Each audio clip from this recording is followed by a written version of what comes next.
জয় হোক বাবা, জয় হোক বাবাজি। আসুন জয় মা সোনামণি। বসতে আসা হলো। বড় তৃষ্ণার্ত, এক লোটা জল হবে বাবা? কি কথা বলছেন বাবা? আপনি তৃষ্ণার্ত, তাছাড়া অতিথি নারায়ণ, আপনি একটু জল খেতে চেয়েছেন। আমি না না, আপনি একটু বলছেন, আমি একটু নিয়ে একটু নিয়ে। আচ্ছা আচ্ছা।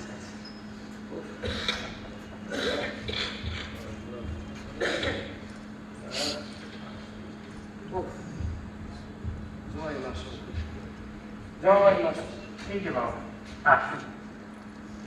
আমরা বর্তমানে বড়ই গরিব, তাই সামান্য জল বাতাসা। বেটা, ভক্তি করে যা দিবি অতিথির কাছে তাই অমৃত সমান। এই আসুন বাবা।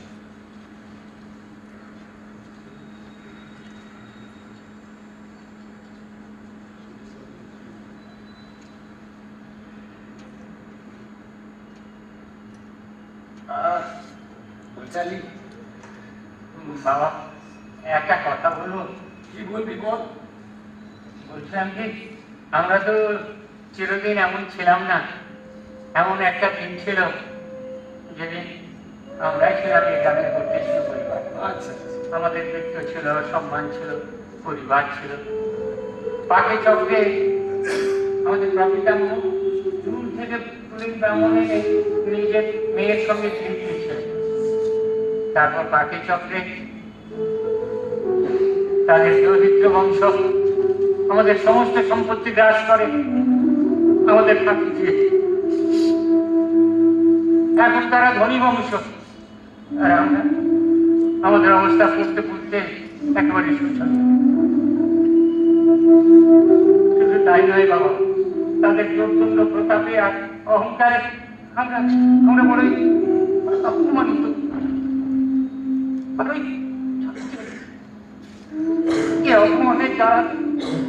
অপমানের দ্বারা সহ্য হয়েছে বাবা। চক্রবত পরিবর্তন পেয়ে দুঃখানিচ সুখানিচ, এটা মানো নিশ্চয়ই? হ্যাঁ বাবা, সে কথা নিশ্চয়ই স্মরণে আছে। কিন্তু বাবা, দুঃখের পর তো সুখ আসে। আবার কি আমরা বড় বংশ বুঝতে পারবো না? বাবা বড় বৎস, এমন একটা উপায় বলে দিন বাবা, এমন একটা ভাগ্য পরিবর্তনের উপায় বলে দিন যাতে আমাদের বংশের হৃত গৌরব আবার আমরা ফিরে পাই, আবার আমরা বড় বংশ হয়ে উঠতে পারি। না না বাবা, হাসবেন না, হাসবেন না বাবা। আমি জানি আপনারা অনেক অসাধ্য সাধন করতে পারেন। এই তোমার ভুল ধারণা বৎস। দাদার উপর ঈশ্বর আছে, তিনি সর্বময় ইচ্ছা।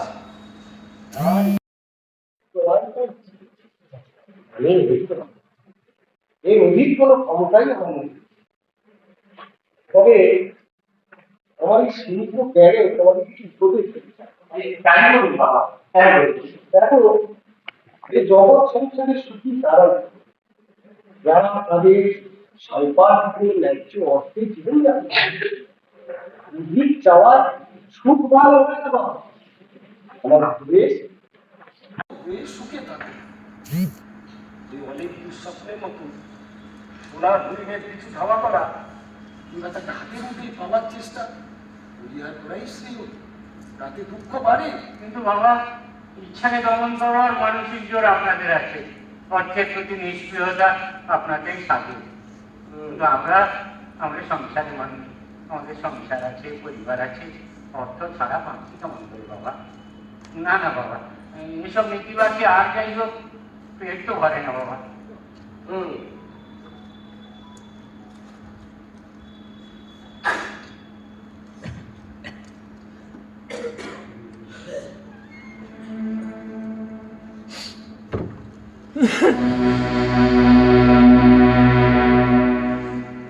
বাবা,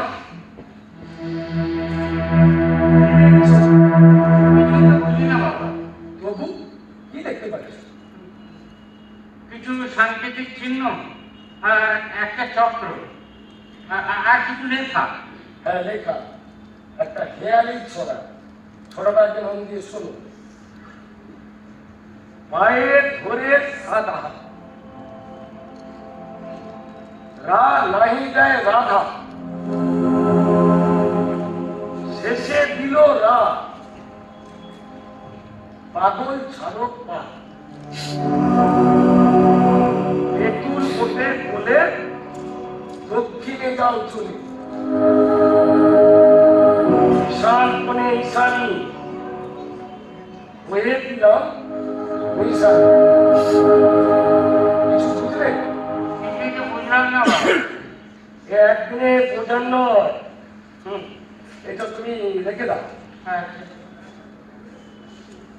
দেবীর পূজা করো। পূজা যদি তোমার আন্তরিক হয়, তবে তার প্রসাদে তুমি বা তোমার বংশের কেউ না কেউ এই অর্থ ঠিক একদিন বুঝতে পারবে।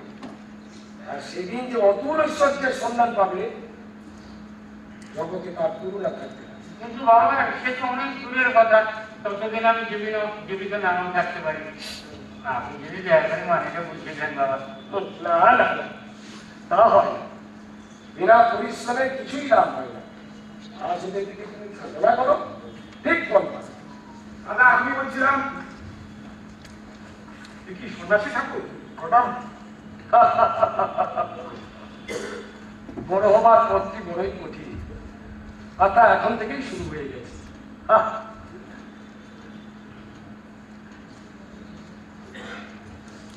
বলবেন বাবা আমাকে? না, তেমন কিছু না। বৎস, একটা কথা তোমায় বলি। এই কাগজটি লুকাবার কোনো প্রয়োজন নেই, কারণ এই কাগজের মর্মার্থ কেবল একজনই বুঝতে পারবে। হাজার চেষ্টা করলেও কোনো কারোর পক্ষে তা বোঝা সম্ভব নয়। তাই ছেলেটিকে আমার ভাই শঙ্কর। ভালো তা তোমাদের মধ্যে যে সে লোকটি কে তা কিন্তু কেউ জানে না, এমনকি আমিও না। বুঝছো, এই কাগজটি তুমি সকলের সামনে খুলে রাখবে, তাহলে চলি। বুঝছো বাবা, একটু সাধুরা, সাধনাই সিদ্ধি লাভের একমাত্র পথ। জয় মা শক্তি, জয় মা শক্তি, জয় মা শক্তি। দাদা, ও দাদা, কি হয়েছে? সন্ন্যাসী ঠাকুর তোমাদের যে কাগজের কুণ্ডলিটা একমাত্র দিয়ে গেলেন, সেটা একবার দেখতে দাও না। সে কাগজ আমি এখন কোথায় পাবো? তোমার কাছেই আছে। তোমার মুখ দেখে আমি স্পষ্ট বুঝতে পারছি। দাদা, আমি তোমার মন্দ চাই না, কাগজটা আমার একবার দেখতে দাও। আরে বাবা, সে এক ভণ্ড সন্ন্যাসী নাকি একটা কাগজ চেয়ে আমাকে আমার ফাঁকি দিয়ে চলে গেল। কিসের ফাঁকি? আরে বাবা, বাবাজিকে ভেবেছিলাম দেবো বুঝলি, তাই তাকে আমাদের সংসারের অভাব অনটনের কথা বলেছিলাম, যাতে একটা অবস্থা বদলানোর জন্য উপায় বুঝলো। কিন্তু তার বদলে সে আমাকে একটা কাগজ, বাবা সে কাগজটা, ও সে কাগজ না আমি ছেড়ে ফেলে দিয়েছি রে, ছেড়ে ফেলে দিয়েছি। হ্যাঁ,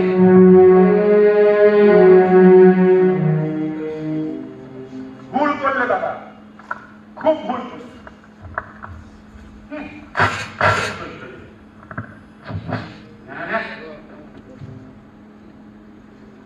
কাগজ এক অমূল্য সম্পদ।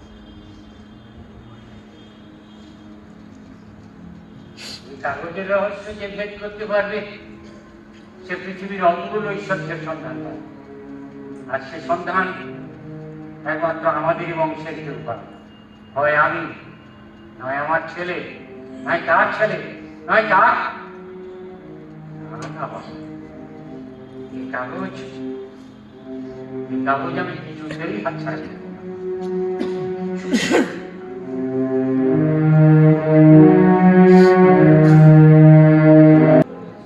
হঠাৎ একদিন শঙ্করকে ঘরে দেখিতে পাওয়া গেল না।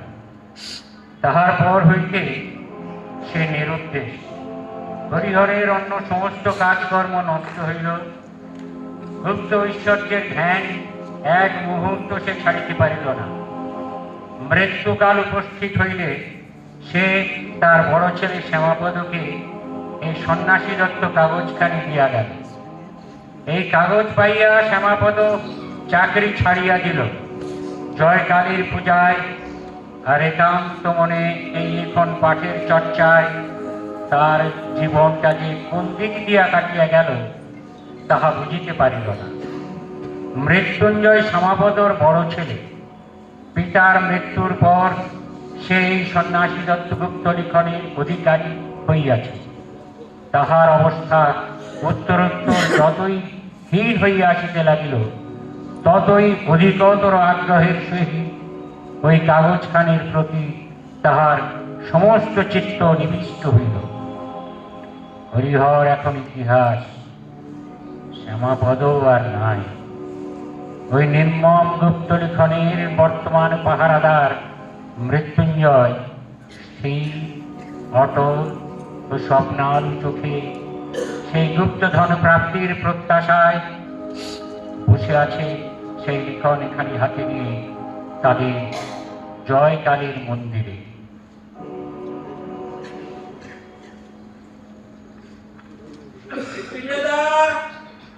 ও মৃত্যুঞ্জয়দা, কে গো? বাড়িতে আছো? কে? ভেতরে আসো। আরে গুরুপদ আছে? হ্যাঁ দাদা, এসো ভাই, এসো, বস।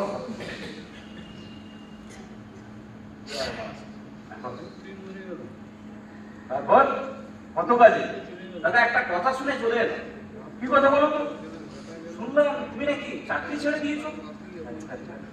না না, এটা কিন্তু তুমি খুব ভুল করলে। আরে এমন সুন্দর একটা চাকরি, আর কিছু না হোক তোমাদেরই অভাবে সংসারে একটা নিয়মিত রোজগার, তা বলানি কোয়ানি ছেড়ে দিলে।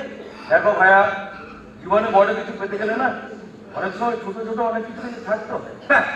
তোমার বড় কিছু মানে তো ওই 35 সূত্র পাওয়াটা পুরোটা। আরে ওটা যে কত অমূল্য তা তোমার ধারণাই নেই। না তা নেই, কিন্তু একটা জিনিস তো বুঝতে পারছি, তোমরা কিন্তু তুমি, তোমার বাবা, তোমার ঠাকুরদা সোনার হরিণী পিছনে ছুটে চলেছ। এটা কি নেশা? তুমি কি বুঝবে ভাইয়া? রাজা আর ঐশ্বর্য হে একে হেলায় হারানো যায় না। কিন্তু তোমার মুখে তো শুনেছি ওই এক সর্বনাশা কাগজের জন্য তোমার ঠাকুরদা হরিও তার জীবন শেষ করে দিয়েছিলেন প্রায় অনাহারি।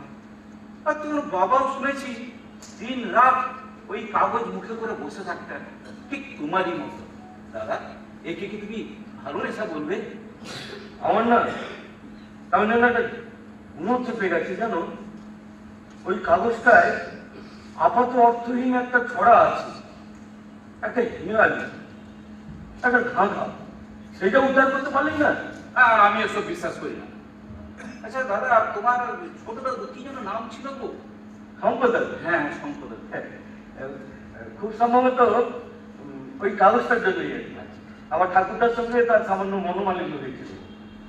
বাবার মুখেই শোনা তো সেই যে সে গৃহ ছেড়েছে, আজ পর্যন্ত তারা দেখা মেলেনি। এমন হতে পারে সে আর বেঁচে নেই। তবেই বুঝতে পারছো ওই কাগজটাই তোমাদের বংশের অভিশাপ।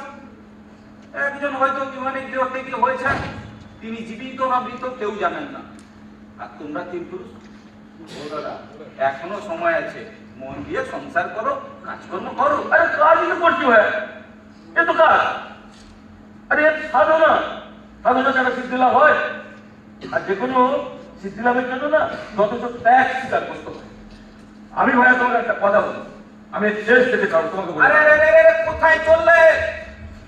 তোমাকে বোঝানো আমার কম্য নয়। যা ভালো লাগে তাই করো। চললাম।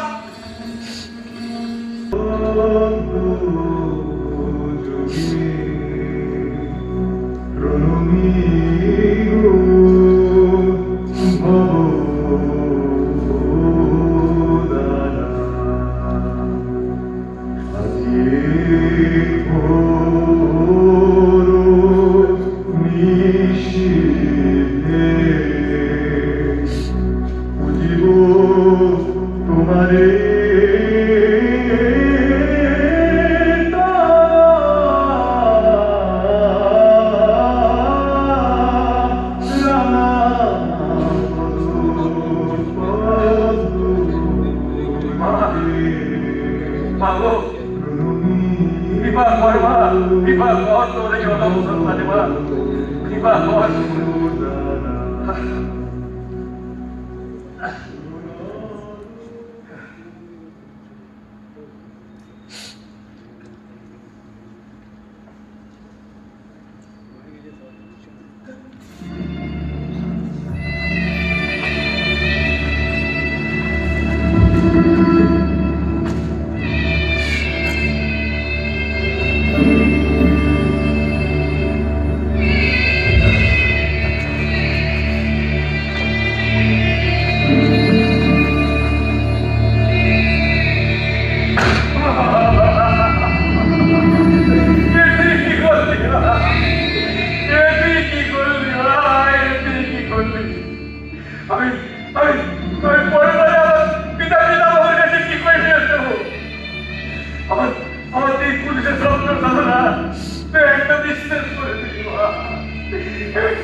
তোমার মঙ্গল হোক বাবা।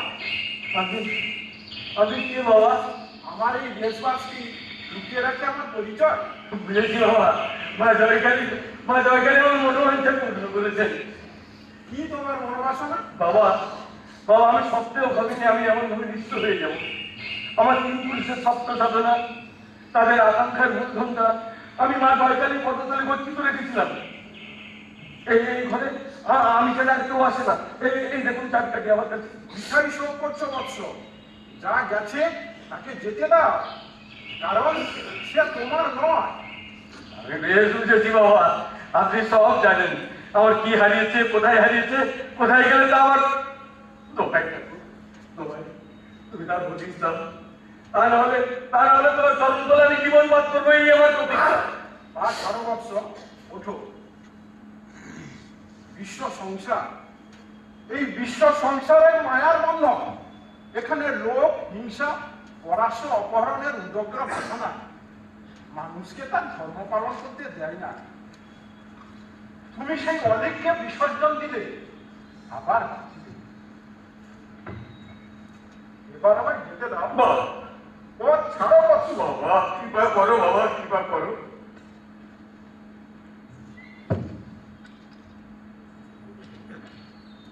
আচ্ছা, একটা কাজ করতে পারবে? কি বাবা? আমি বহু দূর থেকে আসছি, বড়ই পিপাসার্থ, একটু জল দাও। নিশ্চয়ই, আমি যাবো আর আসবো, যাবো আর আসবো। জল দাও। এই যে বাবা, আপনার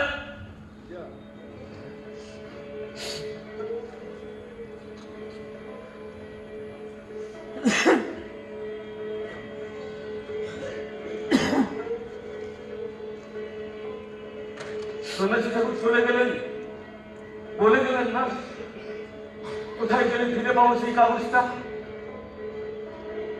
কাগজটা হারিয়ে গেলে কি হবে? তার প্রতিটি সত্য আমার কণ্ঠস্থ। আমি তার জন্মোদ্ঘাটন করবই যতদিন পর্যন্ত আমার এই প্রাণ আছে।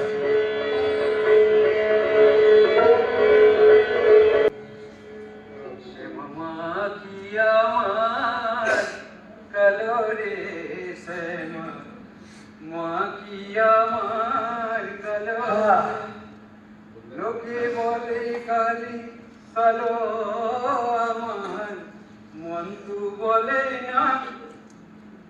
সেই তখন থেকে ভ্রুক ভ্রুক করে তামাক খেয়ে চলেছে, আর মাঝে মাঝে কান ফাটানো হাহাকার করছো। কি ব্যাপার বলো তো ভাইয়া? বলতে পারো মানেটা কি? কিসে? পায়ের ধরে সাদা রা নাহি তাই রাধা, শেষে দিল রা, পাগল ছাড়ো পা। কি হবে এর মানে? এ তো খুব সোজা তো। পাগলে কিনা বলে ছাড় হলে কিনা যায়। 10 দুটি তারিখ না করে পারা যায় না?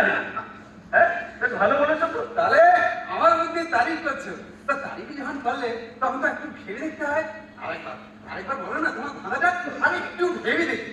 হবে না, হবে না রে, হবে না। তোমার ওই বদনাম বসতেছে না, এসব আসবে না। আহা বলোই না, চেষ্টা করতে তো দোষ নেই। পায়ে ধরে সাধা, রা নাহিলে রাধা, শেষে দিল রা, পাগল ছাড়া। কিন্তু বেশ মজার ব্যাপার রে, পায়ে ধরে সাধা, রা নাহি দেয় রাধা। এই রাধার পায়ে ধরে না সাদা সাদি করা হচ্ছে। আচ্ছা কে সাধছে গো? তো তোমার কি দরকার বল? আরে যে কেউ সাধতে পারে, শ্রীকৃষ্ণও সাধতে পারে, আবার আয়ের মহিষও সাধতে পারে, মায়ের সমস্ত বৈষ্ণবগুলো সাধতে পারে। হবে না ভাইয়া, হবে না। বলে আমরা 3 পুরুষ ভেবে পরিষ্কার দিলাম না, আর এসেছে নুন। এই হয়েছে হয়েছে হয়েছে গো, পায়ে ধরে সাধা, রা নাহি দেয় রাধা। তোমরা কি না নেহাতি কথার কথা, যত গোলেই পরের কটিতে। রা নাহি দেয় রাধা, শেষে দিল রা, অর্থাৎ কি না হলো ধারা। তারপরে যদি কি আছে, পাগল কেন পা? এই তাহলে তো হয়ে গেল, পাগলকে পা ছাড়তে হচ্ছে। পাগলকে পা ছাড়লে কি থাকে? গোল, দিয়ে দিলে হলো ধারা গোল। ধারা গুরু, সেটা আর কি গো? এই গ্রামীণ নামে তো ধারা গোল। ও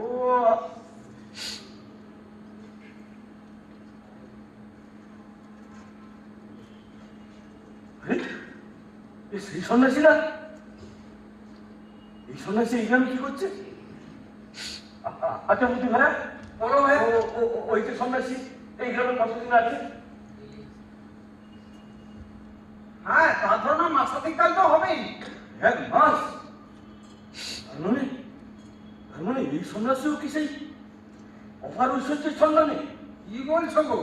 তোমার কথা তো কোনো মানে বোঝা যাচ্ছে না। হ্যাঁ, একে তো চোখের আড়াল করা যাবে না। আচ্ছা ভাইয়া, ভাইয়া, সন্ন্যাসী কোন দিকে যায় বলো তো? তুমিও যাবে নাকি? যেও না, গভীর জঙ্গল, পাড়া ভালুক খারাপ কি নেই, মারা পড়তে চায় নাকি? সাধনা, সাধনা, সাধনায় সিদ্ধি লাভ করতে গেলে না অনেক সময় মৃত্যুবরণও করতে হয়। মৃত্যু ভাই আমাকে আটকে রাখতে পারবে না ভাইয়া, আমি চললাম, বেঁচে থাকলে আবার দেখা হবে। পাগল পাগল, সবাই ছুটছে সোনার হরিণের পিছনে। আমার সোনার হরিণ চাই, আমার সোনার হরিণ চাই। তোরা যে যাও বলেছি ভাই, আমার সোনার হরিণ চাই। মনোহরণ সফল চল, সোনার হরিণ চাই, আমার সোনার হরিণ চাই, আমার সোনার হরিণ চাই। তোরা যে যাও বলেছি ভাই, আমার সোনার হরিণ চাই।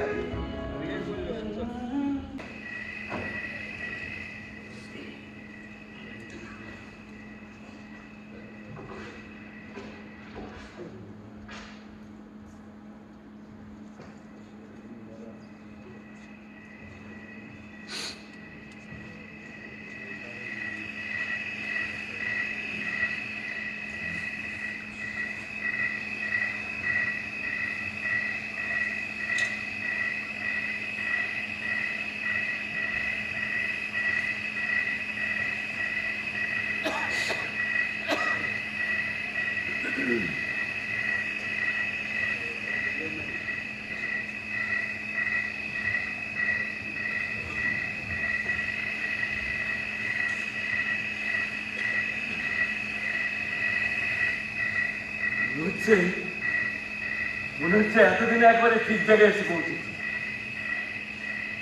এই জঙ্গলে প্রবেশের মুখে একটা দিঘি পড়ে, সেটাও পেয়েছি। তার প্রতি অত্যাশ্চর্য 2টি বৃক্ষের যুগল মিলন। একটা তেঁতুল বৃক্ষকে বেষ্টন করে আছে একটা বিশাল বট বৃক্ষ। তুলট কাগজে লেখা ছিল, তেঁতুল বটের কোলে দক্ষিণে যাও। এটাই তো দক্ষিণ দিক।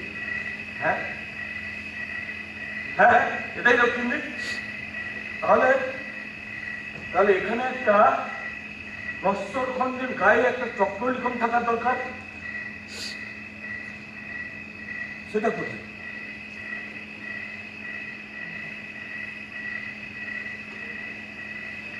যা অন্ধকার, কিছুই তো। হ্যাঁ, ওই তো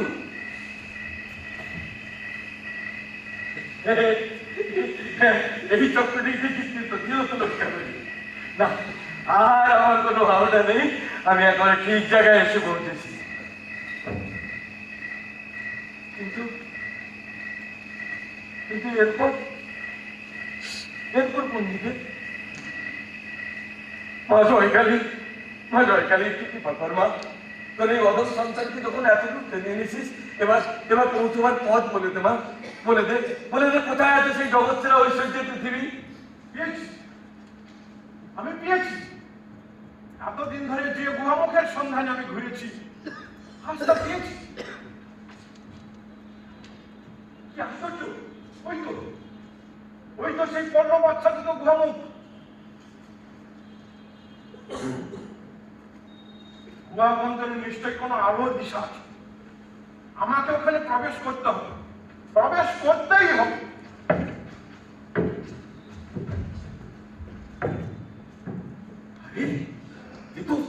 এ তো সেই সন্ন্যাসী। হ্যাঁ, এই সন্ন্যাসী এখানে কি করছে? হ্যাঁ,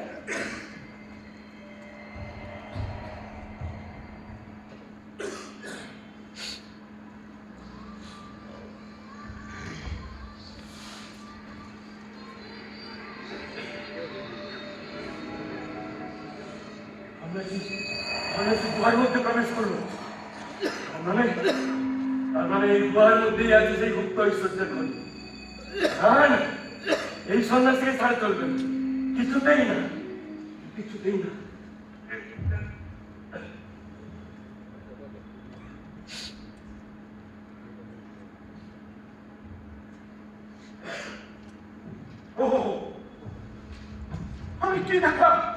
আমি কি দেখলাম? সমস্ত পৃথিবীর পুঞ্জীভূত রাজ ঐশ্বর্যের সমাহার যেন হীরা, পান্না, মণি, মুক্তা আর বিশাল আকার কাঞ্চন খণ্ডের জমাস। না, কোন এক ব্যক্তির পক্ষে এ সম্পদ আহরণ করা মোটেই সম্ভব নয়।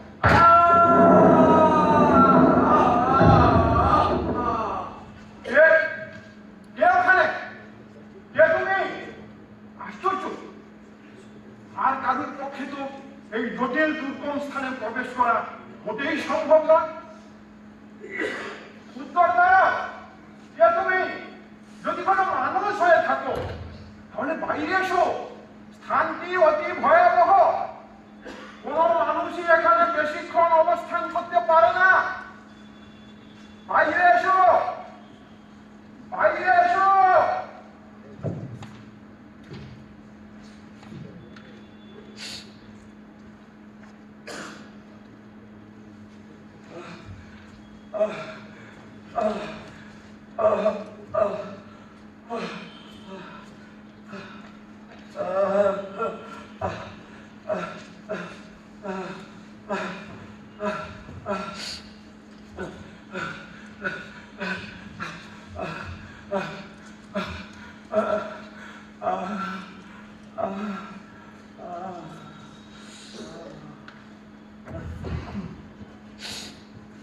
না, ওদিকে তো কাউকেই পাওয়া গেল না। অশরীরী হতে পারে না, আর অলৌকিক তাতে তো আমি মোটেই বিশ্বাসী নই। আর এই জটিল দুর্গম স্থানে আর কারুর পক্ষে আসা মোটেই সম্ভব নয়। তবে কি কোনো বন্য প্রাণী? তা থাকা স্বাভাবিক। এখানে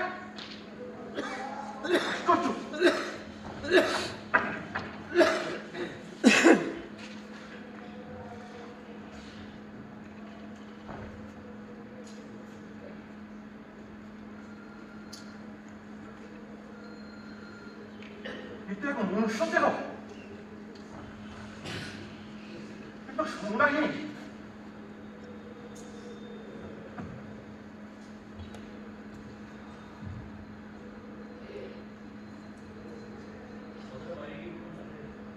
হ্যাঁ, এখন বেঁচে আছে। আঘাত খুবই গুরুতর, আর কিছুক্ষণ থাকলে তো মৃত্যু অবশ্যম্ভাবী।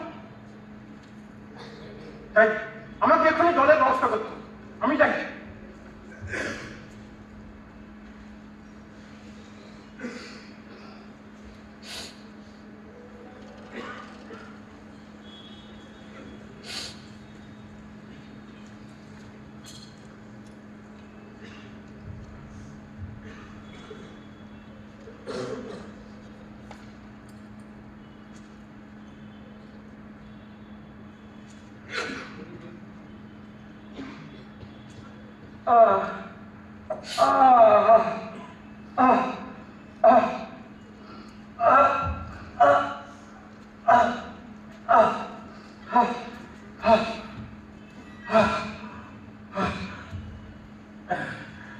ভিকি, মৃত্যুঞ্জয়, তুমি এখানে? আরে তোমার মতি হলো কেন? তুমি তুমি নিজেকে সন্ন্যাসী বলে পরিচয় দাও, আর তলে তলে তুমি একটা ভণ্ড, তুমি একটা চোর। উত্তেজিত হয় না মৃত্যুঞ্জয়, ক্রোধে তুমি জ্ঞান হারিয়েছ। তোমার জ্ঞানের কথা বাদ দাও, তোমার অনেক ভাগ্য ভালো যে তুমি এখন মরনি। মৃত্যুঞ্জয়, আমি তোমাকে পাথর ছুঁড়ে মারতে গিয়েছিলাম, পা পিছলে পড়ে যাই। আমাকে মেরে তোমার কি লাভ? লাভ পাচ্ছো? পাচ্ছো এই কথা জিজ্ঞেস করতে? ছি, ছি, ছি, ছি। তুমি না সন্ন্যাসী? জগৎ সংসারে কি কোনো বস্তুতে তোমার কোনো মোহ নেই? আমি কিসের মোহে, কিসের মোহে আমার ঘর থেকে লিখনকারী চুরি করে নিয়ে তুমি তো এই দুর্গম জঙ্গলে ঘুরে বেড়াচ্ছ? হ্যাঁ, তুমি একটা চোর। বৎস, আমি এখনো বলছি তোমার বাক সংযত করো। বলে কি করবে? কি করবে? আমাকে মেরে ফেলে রেখে সমস্ত সম্পত্তি নিয়ে পালাবে? পারবে না, পারবে না। আমার আমার ঠাকুর দাদাকে যে মহাপুরুষের সন্ধানে দিয়েছিল তার ভবিষ্যৎবাণী ছিল আমাদের পরিবারের যে কোনো একজন ওই লিখনকারীর মানে বুঝতে পারে। অর্থাৎ অর্থাৎ ওই সম্পত্তি আমাদের পরিবারের প্রাপ্য। ওই গুপ্ত ঐশ্বর্য তোমাদের বংশেরই প্রাপ্য। যদি তা খুঁজে পেয়েছি পেয়েছি, একটু আগে তার আলোচনাটা আমার চোখ দাঁড়িয়ে দিয়েছিল, তাই তোমাকে পাথর ছুঁড়ে মারতে গিয়ে আমি লক্ষ্যগ্রস্ত হইনি।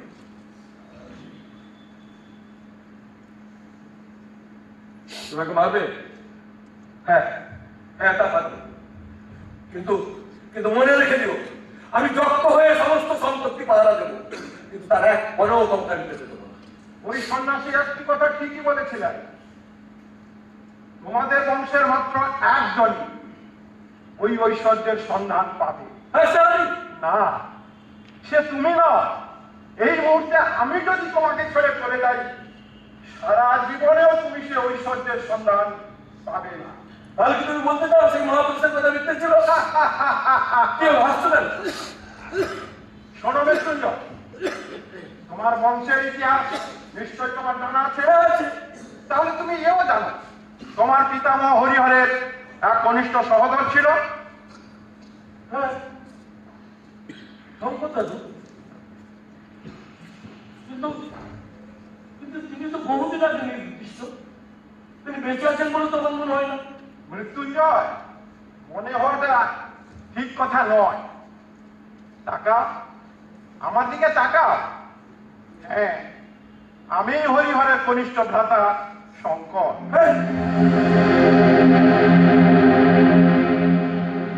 না না না, এ মিথ্যে কথা, এ মিথ্যে কথা। এ অতীব সত্য কথা। আমার দাদা হরিহর যেদিন লিখনখানি পান, আমি সেদিন মাত্র একটি বারের জন্য সেটি দেখতে চেয়েছিলাম, কিন্তু উনি তার নানান অজুহাতে এড়িয়ে গিয়ে আমায় তা দেখাননি।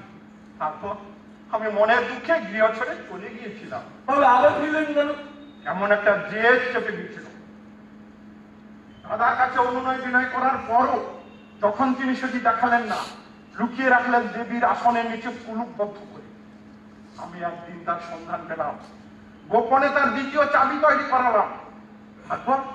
তারপর একদিন রাত্রে মন্দির বন্ধ হয়ে যাওয়ার পর সেই লিপিখানিও নকল তৈরি করলাম। আর নকল তৈরি শেষ হলে আমি বেরিয়ে পড়লাম চিরদিনের মতো। মৃত্যুঞ্জয়, ঘরে আমারও স্ত্রী পুত্র ছিল, আজ আর তারা কেউ বেঁচে নেই। হ্যাঁ, তার সঙ্গে বত হয়েছে। সবারই তো কথা। জানো মৃত্যুঞ্জয়, ওই লিপি উদ্ধারের জন্য আমি কত জায়গায় ছুটেছি, কত সাধু সন্ন্যাসী পণ্ডিত জানে না, কেউ কিচ্ছু জানে না।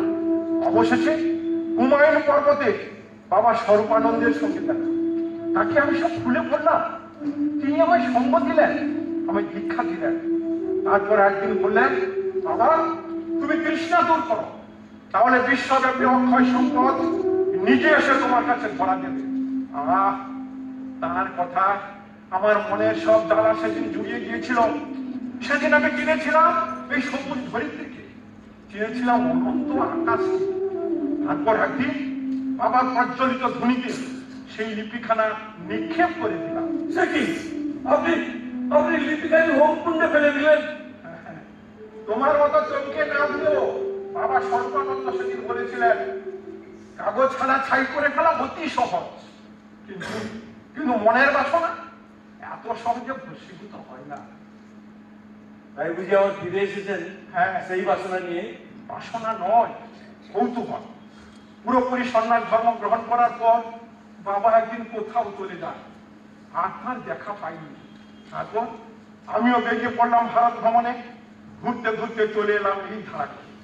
ধারাকলের জঙ্গলে একটি ভাঙা মন্দির আছে। সেখানে কিছুদিন থাকতে থাকতে হঠাৎ দেখতে পেলাম কিছু সাংকেতিক চিহ্ন। আর তখনই মনে পড়ে গেল বাবা স্বরূপানন্দের কথা। তিনি বলেছিলেন তখনও বাসনার হয়তো অবশিষ্ট কিছু ছিল। তারপর তারপর তারপর ফিরে গেলাম তোমাদের গ্রামে। তোমাদের দুরবস্থা দেখে আমার মনে হয়েছিল আমি সন্ন্যাসী, সম্পদের আমার কোনো বাসনা নেই।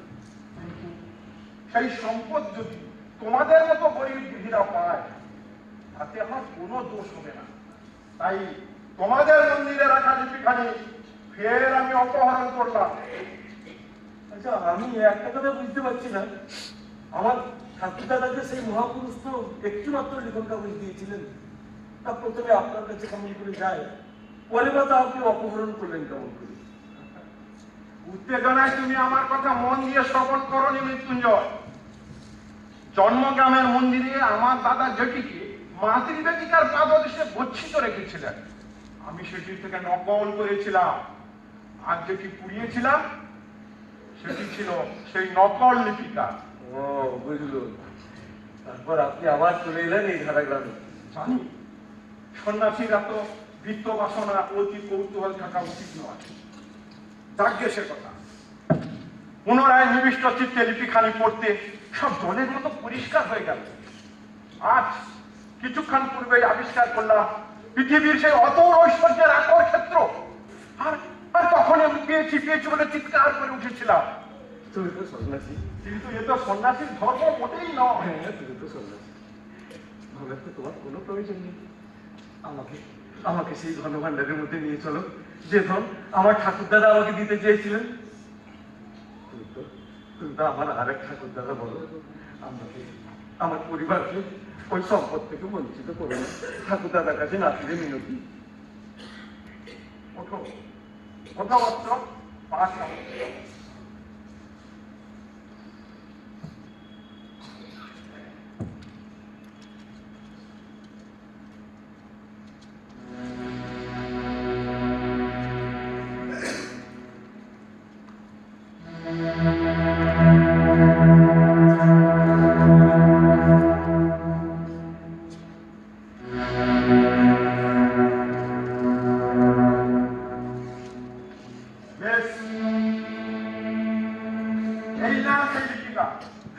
তোমার ঠাকুর দাদার আসল লিপি। যদি ঐশ্বর্যের খোঁজ পাও তাহলে সবকিছু তোমার।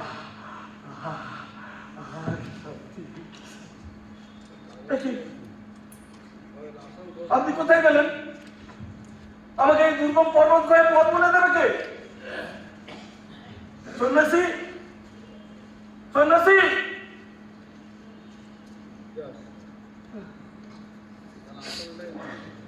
সন্ন্যাসী, সন্ন্যাসী ঠাকুর, তুমি কি আছো? শুনতে পাচ্ছ? আমি আছি, আমি তোমার কাছেই আছি। বলো তুমি কি চাও? তোমার দয়া চাই সন্ন্যাসী। তুমি শুধু বলো কোথায় সেই ঐশ্বর্য, আমাকে পথ বলে দাও। সন্ন্যাসী, সন্ন্যাসী ঠাকুর,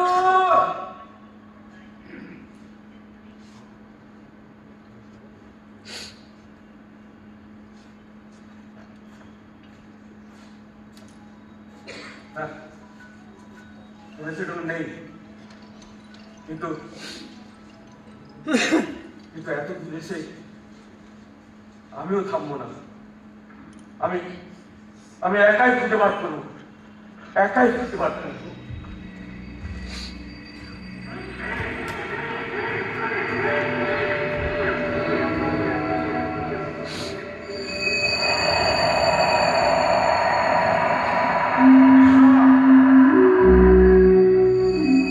ঈশ্বর যেন তোমায় সঠিক পথের সন্ধান দেন।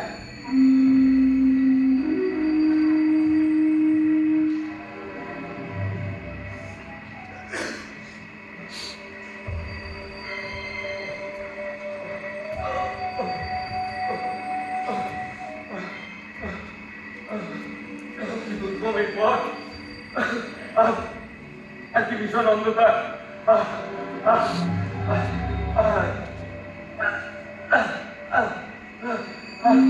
সামনে পেছনে শুধুই জঙ্গল। আমি আমি আর পথ চলতে পারছি না।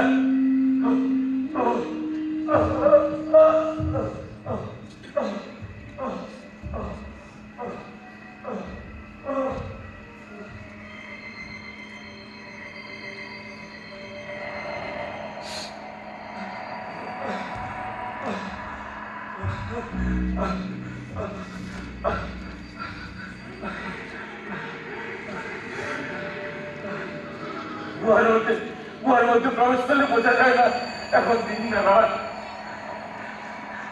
শ্বাস নেওয়ার মধ্যে একটু বাতাস হলে আর চেষ্টায় ছাতি ফেলে যাচ্ছে, এখন একটু খবর নেই।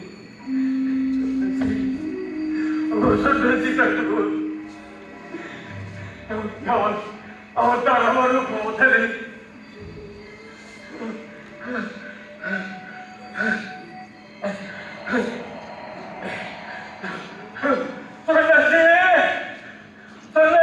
তুমি কি আছো? তুমি কি শুনতে পাচ্ছ? আছি, আমি তোমার সঙ্গেই আছি। বলো, তুমি কি চাও? আমাকে তুমি এই জঙ্গল অবস্থা থেকে উদ্ধার করার জন্য আমি আমি একটু পৃথিবীর আলো পেতে চাই, আর একটু বাতাস। তুমি ধন চাও না? তুমি ঐশ্বর্য চাও না? না না না, আমি কিচ্ছু চাই না, আমি কিচ্ছু চাই না। আমাকে তুমি এখান থেকে উদ্ধার করো, আমি একটু পৃথিবীর আলো পেতে চাই।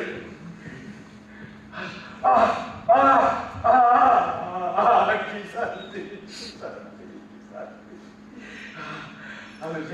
আমি জানতে মিষ্টি এর আগে জানা ছিল না। তবে তুমি প্রস্তুত? যেতে হবে সুরঙ্গের বাইরে, আলোর পৃথিবীতে। তবে এসো।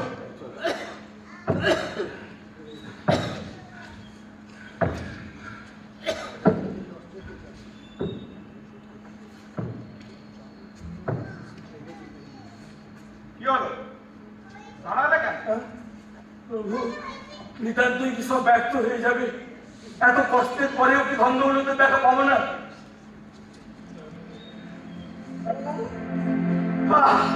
আলোটা নিভাতে কেন? আলোটা নিভাতে কেন? তুমি বড়ই নিষ্ঠুর, বড় নির্দয়। আমি চাই না, কিচ্ছু চাই না, কিচ্ছু চাই না। তুমি আলোটা জ্বালাও সন্ন্যাসী, দোহাই বাবা, তুমি আলোটা জ্বালাও। আমি আর কিচ্ছু চাই না। ভেবে বলো, তুমি কি চাও? না না, আমি কিচ্ছু চাই না, আমি কিচ্ছু চাই না। আমি একটু আলো পেতে চাই। বেশ, আমার হাত ধরো। যেতে হবে সুরঙ্গের বাইরে, আলোর পৃথিবীতে। আলোটা তো জ্বালাও। আমার হাতই যথেষ্ট। আমাকে অনুসরণ করে এসো।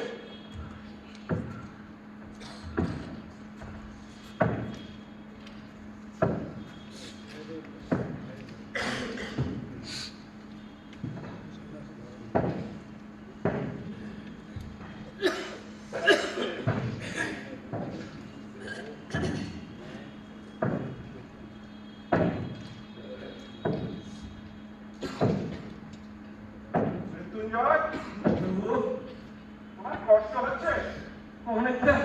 অনেকটা দুর্গম পথ, কষ্ট তো একটু হবেই। তবে এখানে একটু দাঁড়াও। কি অন্ধকার! তুমি আমায় কোথায় নিয়ে এলে বাবা?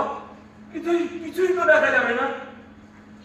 আমার দাদা হরিহর, তার ছেলে শ্যামাপদ মানে তোমার বাবা, যে বিপুল ঐশ্বর্যের পেছনে ছুটে ছুটে জীবনপাত করেছে, আর তুমিও স্ত্রী পুত্র ফেলে সোনার হরিণের পিছু পিছু ছুটে চলেছ, তার জন্য তোমার এই শরীর পাত দেখবে না? দেখবে না সেই অপরূপ রূপরাশিকে?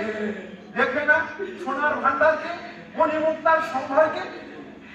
দেখো দেখো দেখো, না দেখলে যে জীবন বিধা। কৃপা করো, কৃপা করো ঠাকুর, দয়া করে কৃপা করো। বেশ, ধরো এই মশা।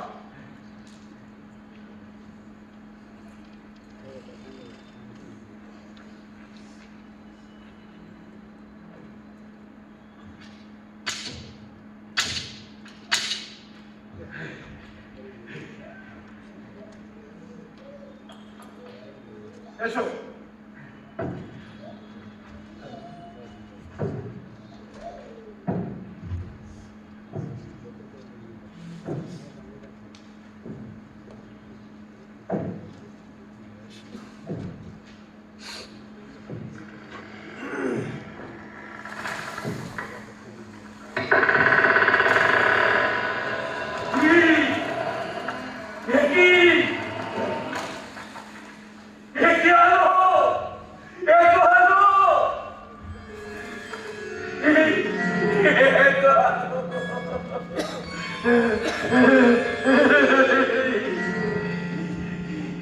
সমস্ত জগতের সঞ্চিত বিপুল রত্ন ভান্ডার অনন্তকাল ধরে বন্দী হয়ে আছে এই পর্বত সুন্দরী।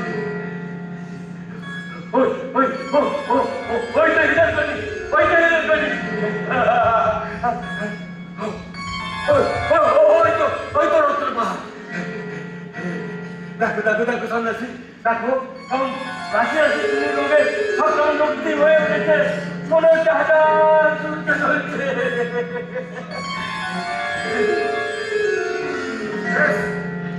এবার চলো। না না না না না সন্ন্যাসী, এই মণিমাণিক কহিলে জহর হচ্ছে, আমি কোথাও যাবো না। এসব ছেড়ে আমার কোথাও যাওয়া হবে না। এসব এসব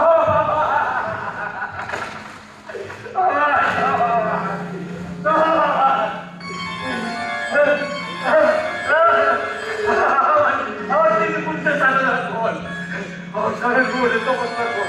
না না, এসব ছেড়ে আমি কোথাও যাবো, আমার কোথাও যাওয়া হবে। বেশ, তোমাকে কিছুই ফেলে দিতে হবে না, এ সব কিছু তোমার। এই রইল কথা।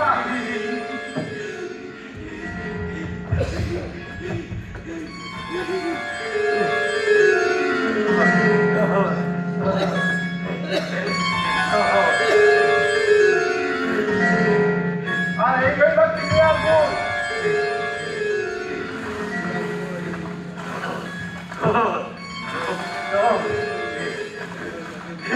চারিদিকে চারিদিকে সোনা সোনা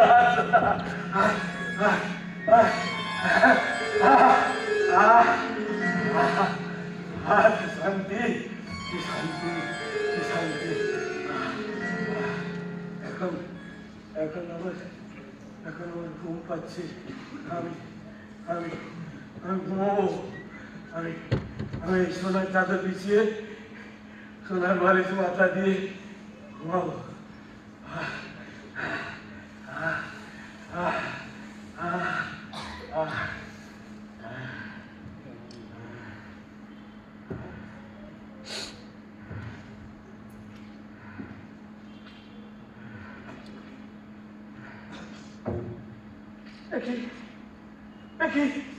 আলো আলো কোথায় গেল? আলো আলো কোথায় গেল? আলো কোথায় গেল?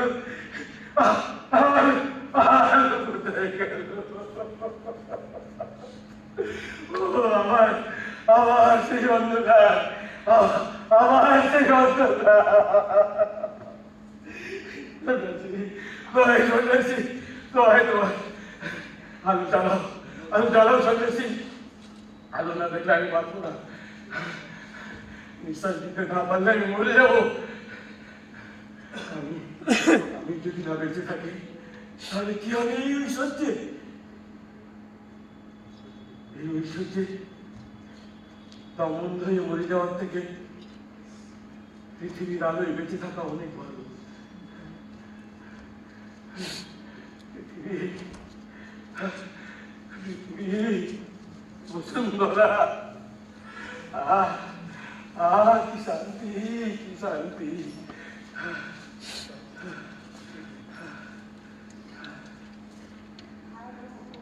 এখানে হয়তো এখন সোনার ওই সূর্য উঠেছে, একটা মোরগ ডাকছে, দিনের শুরু হয়েছে বলে। সবুজ মাটির দিকে ফুটে উঠছে নানা রঙের ফুল, পাখির গানকে আমি আর শুনতে পাবো না, পাবো না। না, আমি এখানে থাকতে চাই না, এখানে থাকতে চাই না। সন্ন্যাসী, সন্ন্যাসী যাবো, তুমি কি আছো? তুমি কি শুনতে পাচ্ছ? ডাকছো কেন মৃত্যুঞ্জয়? কি চাও তুমি? আমি একটু বাইরে যেতে চাই ঠাকুরদা। কিন্তু এই বিপুল ঐশ্বর্য নেবে না? না না না না না, আমি এই বড় ঘাটার থেকে, এই সোনার গারদ থেকে আমি মুক্তি পেতে চাই। আমি যেতে চাই সেই পৃথিবীতে যেখানে আলো আছে, আকাশ আছে, বাতাস আছে। আমি মুক্তি চাই সন্ন্যাসী। কিন্তু এর চেয়েও আরো বড় সোনার পাহাড় আছে, মণিমুক্তার সম্ভার আছে, যাবে না সেখানে? তোমায় সন্ন্যাসী, তোমার, তুমি আমাকে বাইরে নিয়ে চলো। একবার দেখতেও ইচ্ছে না না না, দেখতেও ইচ্ছে পারে না। আমাকে যদি কৌপিন করে রাস্তায় রাস্তায় ভিক্ষে করে বেড়াতে হয় তাতেও আমি রাজি। কিন্তু কিন্তু এই দমবন্ধ করা কোনো অভিশপ্ত রত্ন ভান্ডারের কোনো ধন আমাকে আর ধরে রাখতে পারবে না। তুমি আমাকে বাইরে নিয়ে চলো। আর তোমার কোনো আফসোস নেই? না না না, বেশ, তবে এসো।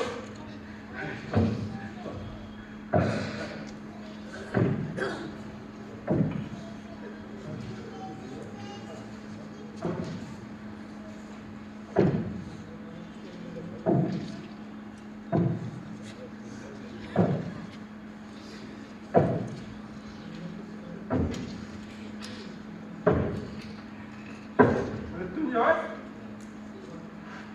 এটা নিয়ে কি করবে? হ্যাঁ?